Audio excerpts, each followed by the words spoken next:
Good morning दोस्तों। मुझे पूरी उम्मीद है आप लोग बहुत अच्छे से होंगे। दोस्तों, आज हम सुनेंगे 700 ईस्वी से लेकर 800 ईस्वी के बीच हमारे भारत या पूरी दुनिया में क्या क्या हो रहा है। ये 100 सालों में ऐसा माना जाता है कि पूरी दुनिया में बहुत सारे साम्राज्य उभरे। चीन, रोमन,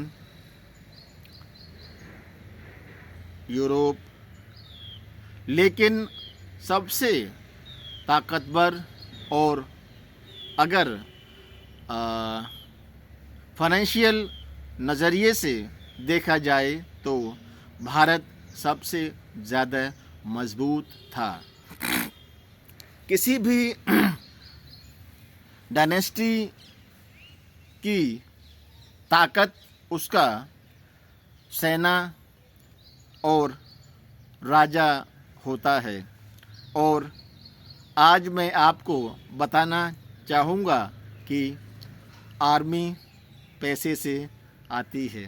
अगर आपके पास पैसा नहीं है तो आपके पास आर्मी भी ज़्यादा बड़ी नहीं हो सकती। इसलिए कहा जाता है कि जब से चीज़ों को बदलने या व्यापार करने का तरीका पूरी दुनिया में शुरू हुआ है, तभी से पैसे की ज़रूरत बहुत ज़्यादा बढ़ गई। आप पैसे को इस तरह से भी जान सकते हैं कि पैसा कई तरह से कई रूप में आपके पास हो सकता है। कोई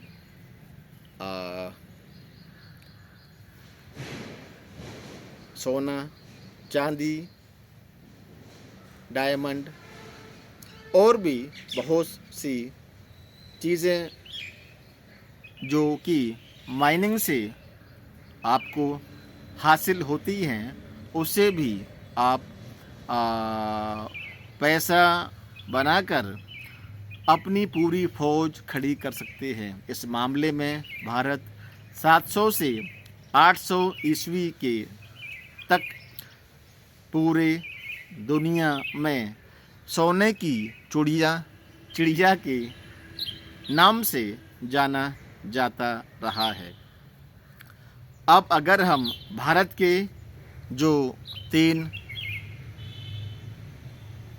डायनेस्टी उस वक्त में रूल कर रही थी, उनके बारे में अगर बात करें तो एक डायनेस्टी गुर्जर प्रतिहार वंश रही है और दूसरी पाल डायनेस्टी, उसके साथ चालुक्य और पल्लव जैसी 2 डायनेस्टी भी उस समय भारत की अंदर रूल कर रही थी। सबसे पहले हम बात करेंगे गुर्जर प्रतिहार डायनेस्टी के बारे में। इस डायनेस्टी में सबसे शक्तिशाली और अगर एक राजा के नज़रिए से देखें तो नागभट्ट फर्स्ट सबसे अच्छे राजा हुए। नागभट्ट फर्स्ट ने अरबी लोगों को सिंध तक ही रखा। उन्हें उत्तर भारत पर में जहाँ की पाल गुर्जर प्रतिहार जैसी 2 डायनेस्टी की हुकूमत थी, आने ही नहीं दिया। और ऐसा माना जाता है कि नागभट्ट फर्स्ट ने अरब इन्वेडर्स को बुरी तरह हराकर उन्हें वहीं पर रोक दिया और ऐसा माना जाता है कि पाल गुर्जर डायनेस्टी को अरबी इन्वेडर्स को हराने की वजह से सबसे पाल डायनेस्टी में बहुत ही बड़ा राजा बना दिया। इस डायनेस्टी की राजधानी कनौज में थी। आपको जानकर हैरानी होगी कि आज से 1500 साल पहले भी कनौज एक बहुत बड़ा शहर था। आज जब हम 21वीं सदी में कनौज के बारे में बात करेंगे तो आपको ऐसा लगेगा एक छोटा सा कस्बा है या यूँ कहें कि एक छोटा सा ज़िला है। लेकिन कनौज पुराने ज़माने में गुर्जर प्रतिहार डायनेस्टी की कैपिटल रहा है। हो सकता है कि आज जहां कनौज शहर 21वीं शताब्दी में है, वहां से पाल गुर्जर डायनेस्टी की राजधानी आगे पीछे हो सकती है, लेकिन तब भी गुर्जर प्रतिहार डायनेस्टी की राजधानी कन्नौज के नाम से ही थी।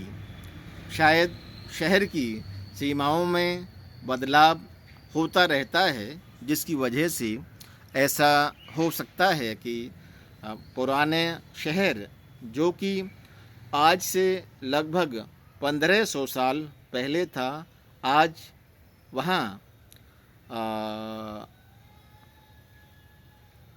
कुछ और बन गया हो या कोई जंगल या कोई दूसरी चीज़ें बन गई हों। लेकिन कन्नौज का नाम 1500 साल पहले से ही भारत के इतिहास की किताबों में आपको मिल जाएगा। इसके बाद हम पाल डायनेस्टी के बारे में बात करें। पाल डायनेस्टी की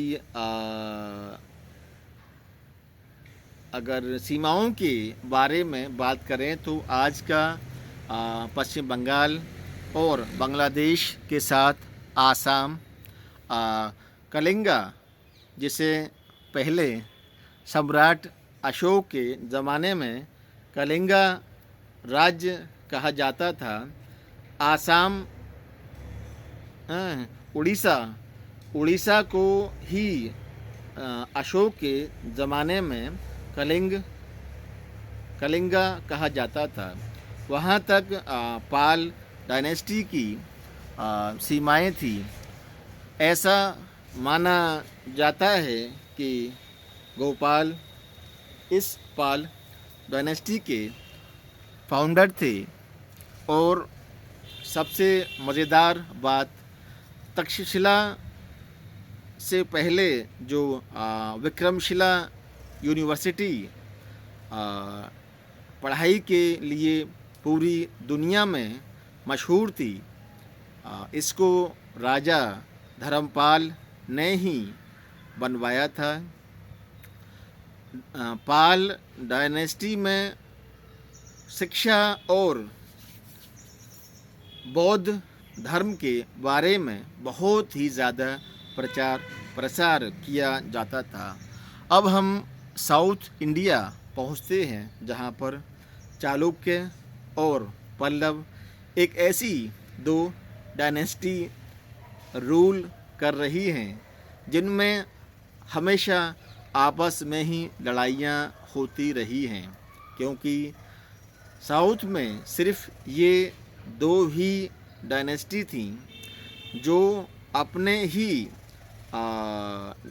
साम्राज्य की सीमाओं को बढ़ाने के लिए एक दूसरे चालुक्य और पल्लव डायनेस्टी में आपस में ही लड़ाइयाँ होती रहती थीं।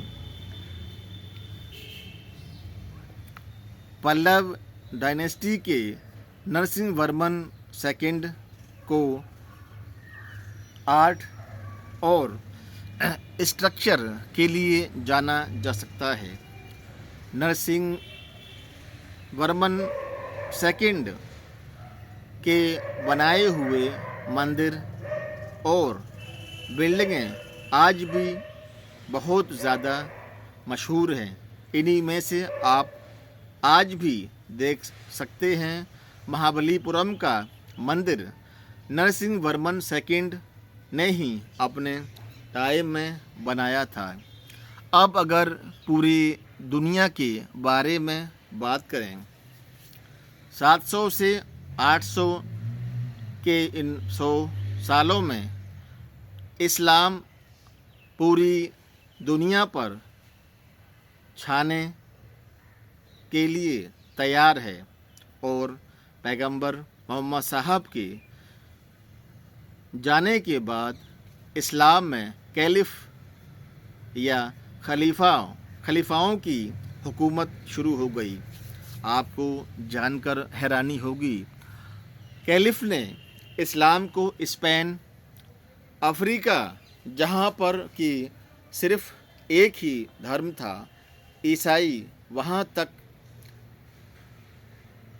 इस्लाम को पहुँचा दिया और एशिया में भारत के सिंध तक इस्लाम पहुँच चुका है। तो स्पेन जो कि यूरोप में है, इस्लाम यूरोप, अफ्रीका और एशिया में पूरी तरह से फैल रहा है। और उस समय इस्लाम में 2 खलीफा बहुत ही मशहूर थे। एक तो उमय्यद और अब्बासी खलीफा।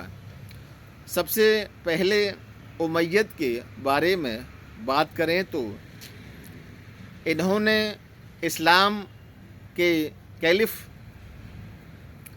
के काम को बखूबी और एक बहुत ही बड़े विस्तार के साथ पूरी दुनिया में फैलाया। इसके बाद 750 ईस्वी में अब्बासी डायनेस्टी ने खलीफा बने और ऐसा माना जाता है जैसी उमय्यद डायनेस्टी ने इस्लाम को आगे बढ़ाकर जहाँ तक पहुँचाया, वहाँ से अब्बासी डायनेस्टी के खलीफाओं ने इस्लाम को बहुत आगे तक लेकर गए और पूरी दुनिया में इस्लाम के जो रूल करने की जो सीमाएं थीं, उनको बहुत दूर दूर तक फैला दिया।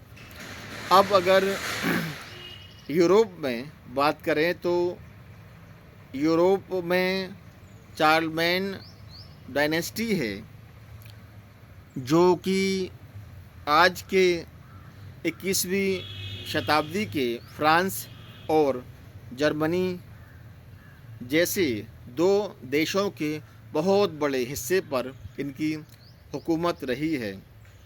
और आपको बताना चाहूँगा कि चार्लमैन डायनेस्टी को ही 800 ईस्वी में रोमन सम्राट यानी कि पहले सिकंदर के ज़माने में जो रोम का वैभव या यूँ कहें कि जो ताकत थी, उसको ध्यान में रखते हुए भी चार्लमैन को 800 ईस्वी में रोमन साम्राज्य की तरह उनकी ताजपोशी की गई और इससे फ़ायदा ये हुआ कि पूरे यूरोप में ये बात फैल गई कि अब यूरोप पूरी तरह से एक होकर एक नई ताकत की तरह निकलेगा। और इस तरह से आज हमने 700 से 800 ईस्वी के दौरान भारत के साथ पूरी दुनिया में कौन कौन सी डायनेस्टी रूल कर रही हैं उनके बारे में जाना। अब अगर कल्चर की बात करें तो भारत में मूर्ति और बिल्डिंग यानी कि मंदिर जैसी दूसरी इमारतें बहुत ज़्यादा नए तरीके से और एक ऐसे डिज़ाइन में बनाई जा रही हैं जिससे कि भारत का जो पूरी दुनिया में सोने की चिड़िया के नाम से मशहूर है उसको पूरी तरह से सच साबित करता है। शिक्षा के मामले में भारत 800 ईस्वी में पूरी दुनिया में सबसे आगे था।